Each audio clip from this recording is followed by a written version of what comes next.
accepted proper, please fill up the self-assessment guide, which will be connected when assessment orientation began. So, good morning everyone. Alright, so my name is Wendy Tibera, and I will be your accredited competency assessor for electronics product assembly and servicing, or EPAS kung tawagin. So, I would like to acknowledge the presence of Mr. Ramon Cagomo and Mr. Steve Umarada, our representatives from Quezon Province Office. So, you do not have to worry about their presence. They are here to oversee the conduct of competency assessment and to check if the conduct is in accordance with the prescribed competency assessment methodology and procedures. They will not assess you, so you do not have to worry about them. Before I start, let me first check your attendance today.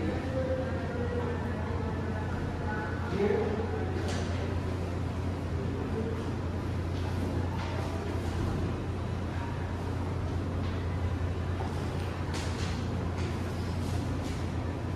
So, please present to me your admission slip once your name is called.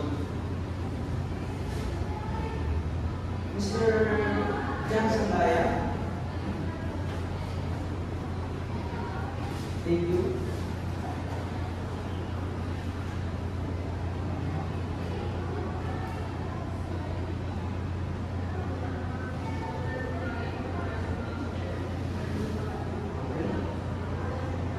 Next, Mr. Nico Rama. Thank you.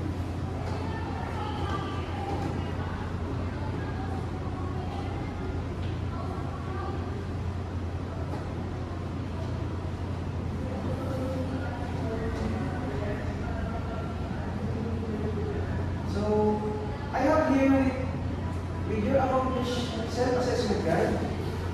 This is an indication that we know and can perform all the units of competency enumerated in this qualification. Today, I am going to administer competence assessment for electronics product assembly and servicing. It is the qualification level with core. Next. So, the purpose of this assessment is to check if you can perform these tasks based on TESDA standards. This assessment will help confirm if you are competent and ready to receive the national certificate. Everything you will do today will be based on the competency standards and evidence requirements to make sure your performance meets industry expectation. So, a person who has achieved this qualification is competent to be a electronic products assembler, auto-video service technician, industrial electronics technician. So, the unit of competency include basic, common, and core units. The core units focus on preparing tools, testing electronic circuits, performing soldering, diagnosing faults, and doing the actual repair or servicing. Specific instruction during assessment. For assembled electronics product, determine, analyze, and record client's detail and provide.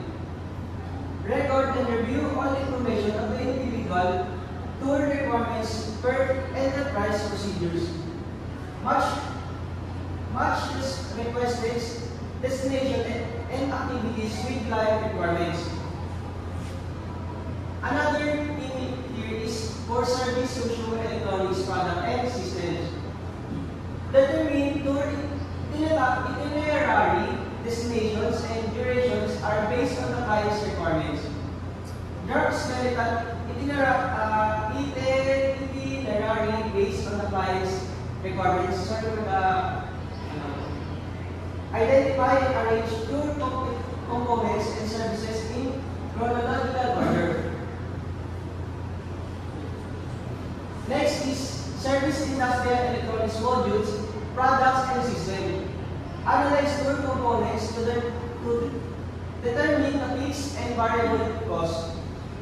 Review contracted rates of elected suppliers to determine terms and conditions and validity. Calculate tool components cost and based on the contracted rates of suppliers and type of cost on first-person basis. The evidence requirements, you must show proof that you can perform this task correctly, safely, and based on industrial standards.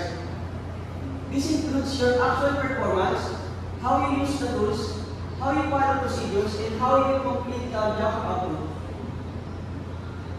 The assessment procedures, you will first present the orientation, then sign the agreement form, and after that, you will receive the test package.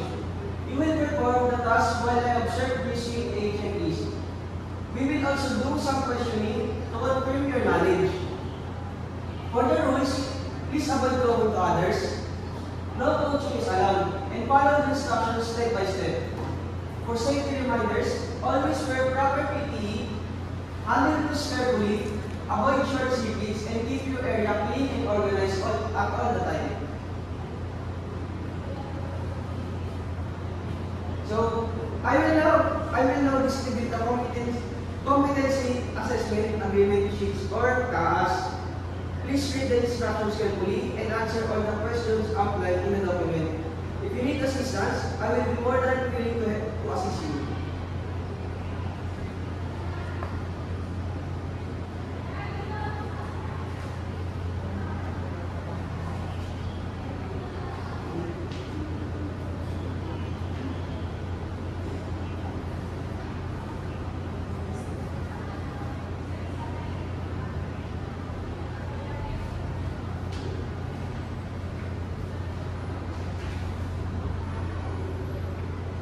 Now, here's the floor plan of our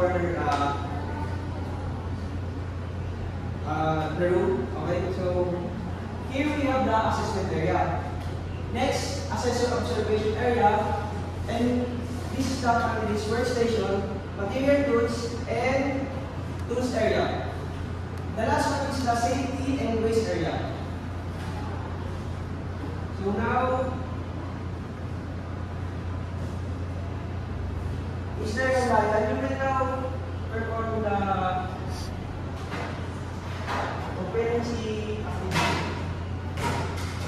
And Mr. Rama, you will wait here after Mr. Ryan finish the task.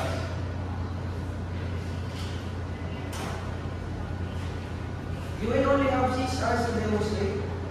You will start from the assessment activity here.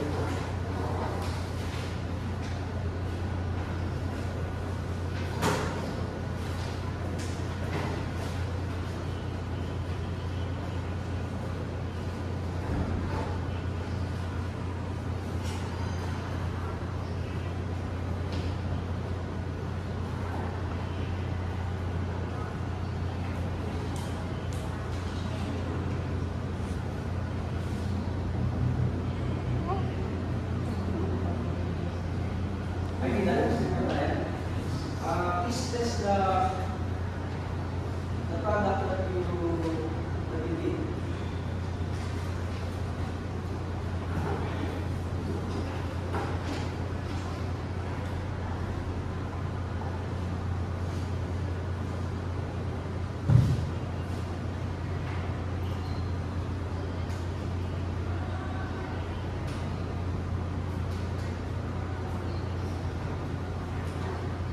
Wait, test is to confirm if the validated date is valid.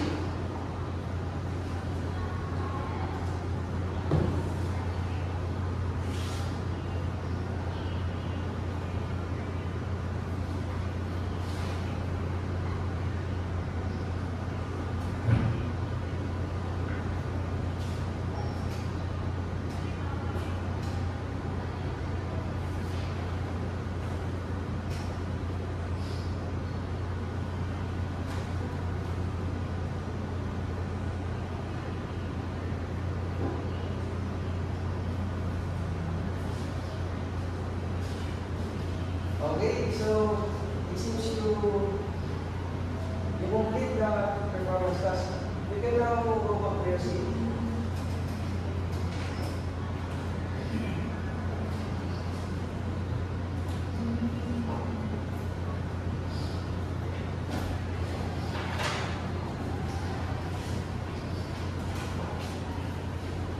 Next, Mr. Rama.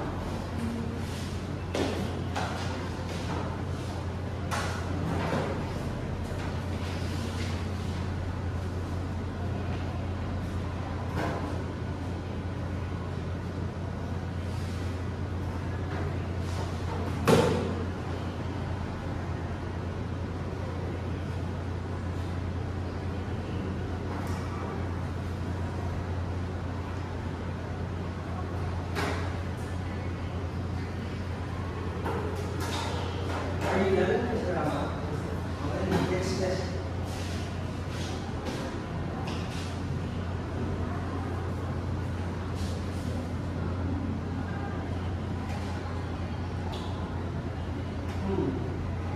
Okay, thank you for the... Okay, no, no, proceed.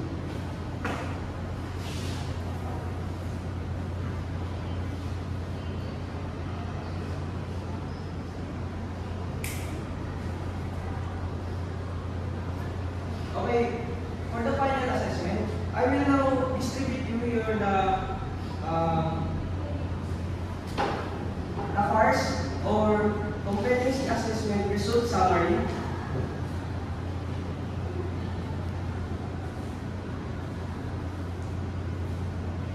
Mr. Brian, you perform the task within the standard requirements of the qualification. Here is your result. And for Mr. Rama, I'm sorry you were not able to perform within the standard requirements of the qualification. You have to review, practice the activities related to the competency requirements of the qualification partner. You can come back after a month of pre-assessment or when you feel confident enough that you have acquired the competency. Don't worry, you will only be reassessed on the part of the activity that you were found to be not yet competent. Mr. Rizal. Okay. Take into account this for your active participation, professionalism, and dedication through this assessment simulation. Your effort and commitment to quality training and evaluation are sincerely